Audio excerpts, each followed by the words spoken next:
Skyrim's College of Winterhold was my first ever exposure to any Elder Scrolls game's Mages Guild Questline, and just like I mentioned in my last video, that questline left me wanting more. So when I started Oblivion's Mages Guild, in all honesty, I did not know what to expect, and the experience I had was different, very different actually, from the Winterhold questline. And in this video, I'm going to go over Oblivion's Mages Guild questline. I'll go over the plot beat by beat and break down the elements I think work and don't work for this questline. With that said, sit back, relax, and enjoy the video. If you seek an audience with His Grace, you must open this door. I hold the key, and I will die defending it.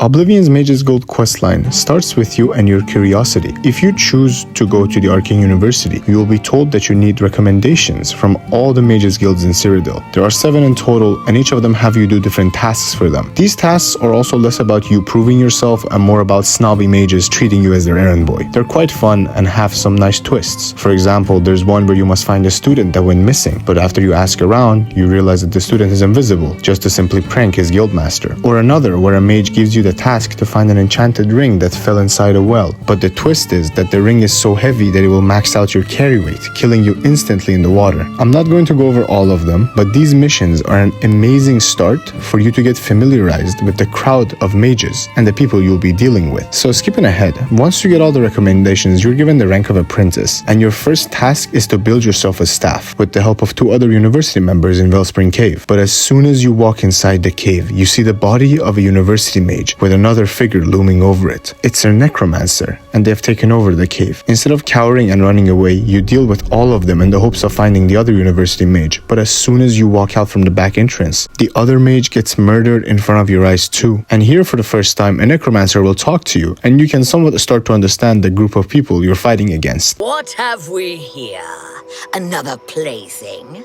You'll dance for me, little one. Yes, you will. You fight them off and report back to Raminus Polus. He's evidently terrified by the news you give him. He leaves to talk to the council, leaving you with instructions to finish your staff with the help of Delmar. I picked a class of illusion for my staff with a nice charm spell which came in handy from time to time. Your next task has you retrieving a book that was given to the Count of Skingrad. And from the get-go, this quest starts out odd. And it gets even odder when the Count's steward talks down to you, saying that the Count knows of your presence, but he has no interest to talk to you, and to come back tomorrow so that he might be able to persuade him for you. You do so, and the Count agrees to see you at 2 AM in front of the mines. And as is clearly evident, you go to the mines and get ambushed by the steward. I'm afraid I misled you.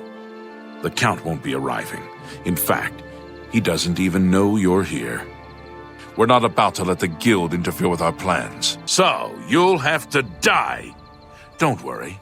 We'll put your body to good use. In middle of all the craziness, the Count shows up and helps you defend yourself. You ask about the book, which he basically calls you stupid and says that the university has sent you on a goose chase and that you're only here because they were worried about the Count being involved with the Necromancers due to the Count's nature of him being a vampire and all. This is again amazing characterization for the types of people we're dealing with. Mages in this game are cunning and indirect, and this kind of behavior should be typical for a wizard or a mage that cannot always be direct in their approach to matters, which further down on the questline, we will have some opportunities to exercise as well. You confront Raminus and he's apologetic for putting you through that. Apparently the Archmage Hannibal Traven wanted to send a newbie to not raise any attention in regards to the guild's relationship with the Count, and also not to alarm any Necromancers into hiding. The next task we get is a complete breath of fresh air. You get a one-off quest that has nothing to do with the Necromancer threat. You go to an Iliad ruin to help out with some research. This quest has a neat puzzle, and by the end of it, you somewhat feel less like an errand boy and more like a scholar or a researcher. But sadly, the questline never follows this thread, and you're thrust immediately back into the main plot. Also, another thing I noticed is that some of the spells that you use in this mission can be found as scrolls inside chests. I wish the game could have used this part to have you be taught some spells by some superior mages, because regardless of us being in the university, we are rarely taught spells or attend any classes. We simply go from mission to mission. But I digress. Going back to the main plot, you're given the task to find some answers about black soul gems. Apparently an Argonian named Tarmina is tasked with doing research on the Necromancers, and she might have answers to these questions. You go to her and you get an earful. Why? Oh, of course you were. No doubt the council is trying to get you to bother me further. I ran Karanya out of here just a short while ago and told them to leave me alone. But she ultimately directs you to a book called The Necromancer's Moon. You learn about a phenomenon called the Shades of the Revenant, which apparently is a celestial event that happens every week. And another member of the Mages Guild named Falcar has been asking similar questions as you. If you don't know, Falcar is one of the most insufferable characters in the Mages Guild Questline. He is the same guy that had you going inside that well to retrieve a ring. And also, not to mention, we were able to find a black soul gem in his room, but because at this point in the game we are not supposed to know what they are, we're not alarmed. And it is also revealed here that Falcar is a traitor to the guild and he's working with the Necromancers. Falcar was in such a rush to escape that he dropped a note with specific locations written on them. You connect the dots, you go to the location, and after playing with the time, you finally encounter a Necromancer who is doing the ritual to create a black soul gem. You retrieve the black soul gem obviously and return to Raminus. It is after this point in the game where the Archmage requests to see you, and you can say the plot starts picking up after this point in the game. But pausing the narrative for a second, I need to explore something first. One of Oblivion's major differences that came to my attention here is that the Arcane University, even though smaller than the Winterhold College, is more alive and filled with more students. You can hear them talking about rumors and attending lectures. But the sad part is you can never join any of these lectures, and you never feel like a student in any capacity. Winterhold had the same problem, but the difference is that a major part of the quest in Skyrim revolved around the college itself, whether it was uncovering the Midden or listening to Tolfdir's lectures, heck, even attending your first class. The college felt like an actual place, but with the Arcane University, there's some sort of detachment.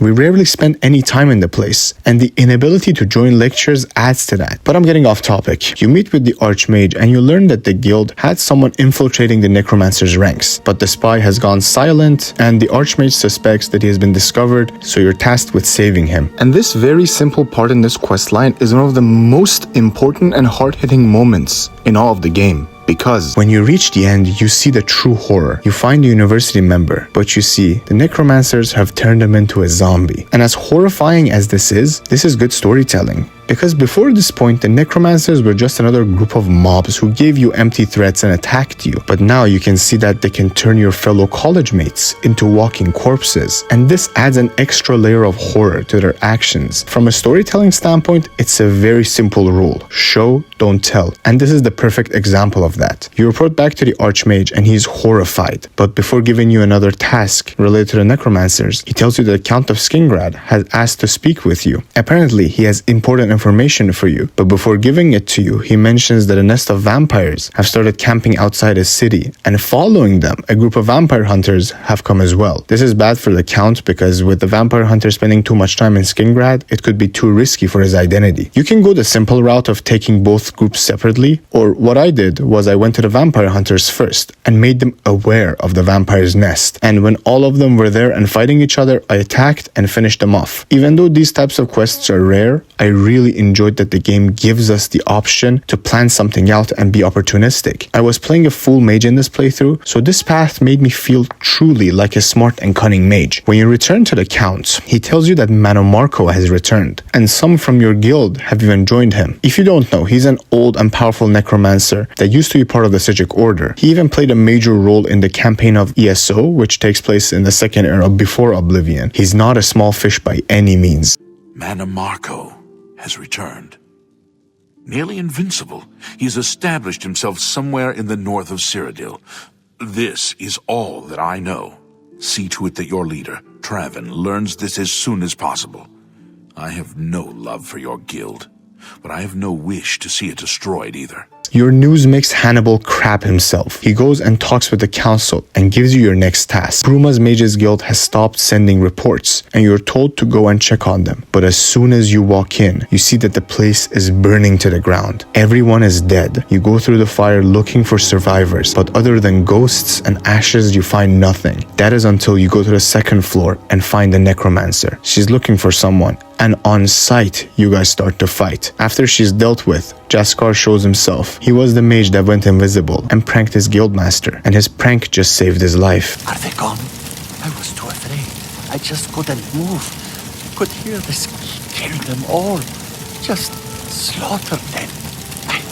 I saw his face. I couldn't believe my eyes. I think the only reason I'm alive is because I was invisible. He killed them, one by one.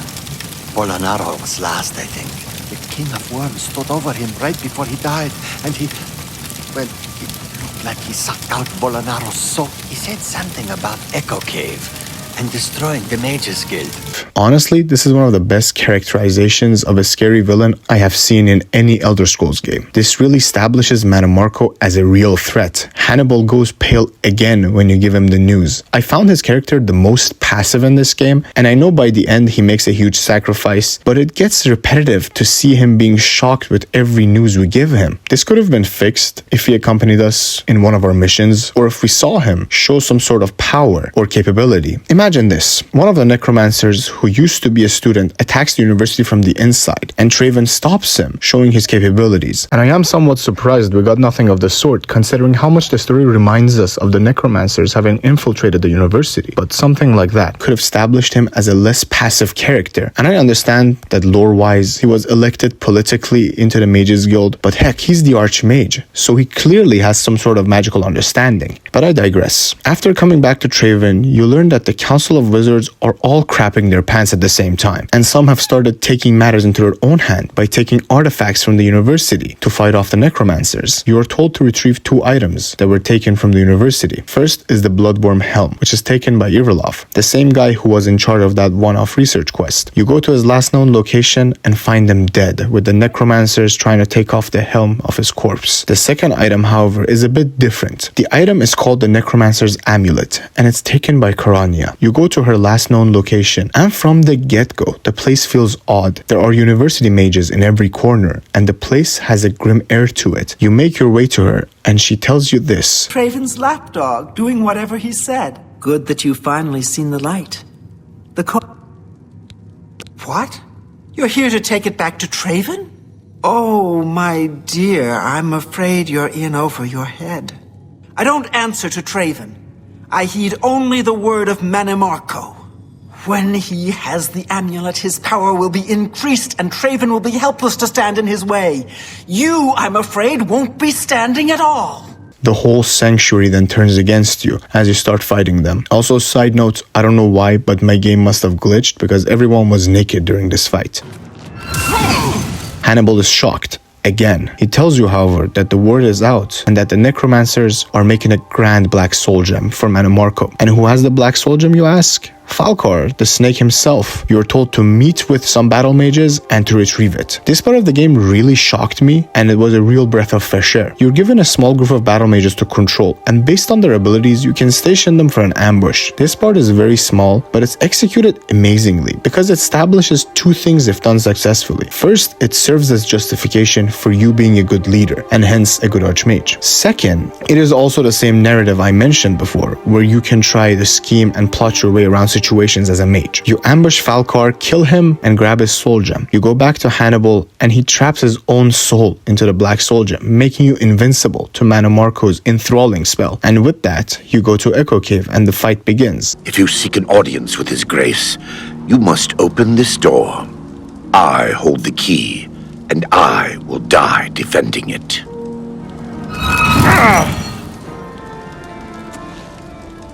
The dungeon is somewhat unique, but it's nothing crazy. That is all up until you get to Mannimarco himself.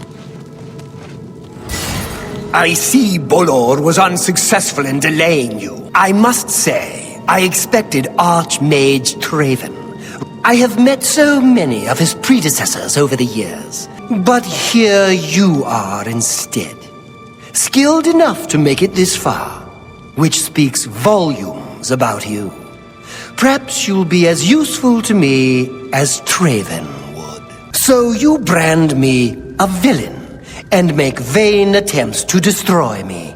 I watch and I wait, and I collect you when you come for me. The fight is cool and challenging. Not that it's bad, but I would have written it a little more dramatically. This guy is the king of worms after all. Heck, he even used to be part of the Sijic Order. If it were me, I would have had all of Mannimarco's followers coming from all over us and watching him fight. Heck, some of them could even jump in and join the fight. And when he falls down, just imagine all of his followers die all at the same time, showing that they were not real people, just summons. I think it would have made Mannimarco look way more powerful and cool, but what we do get is solid. it too. The main quest is done here, but there are still some side missions in the university, but the bulk of it is right here. A lot of things are set up well in the Oblivion's Mages Guild Questline.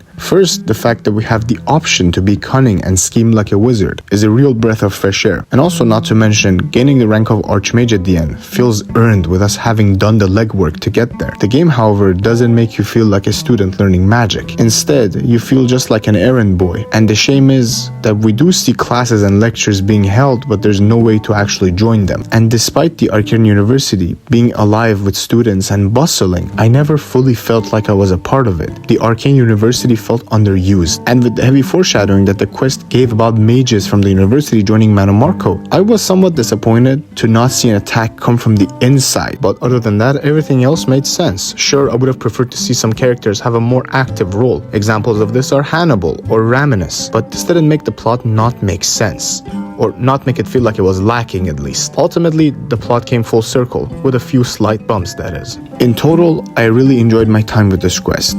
I hope you enjoyed this video. I was your host, the Ashen Mage, and see you next time. What's the matter? Getting...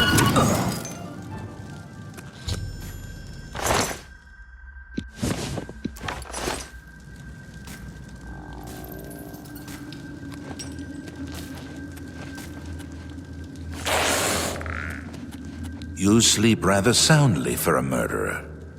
That's good.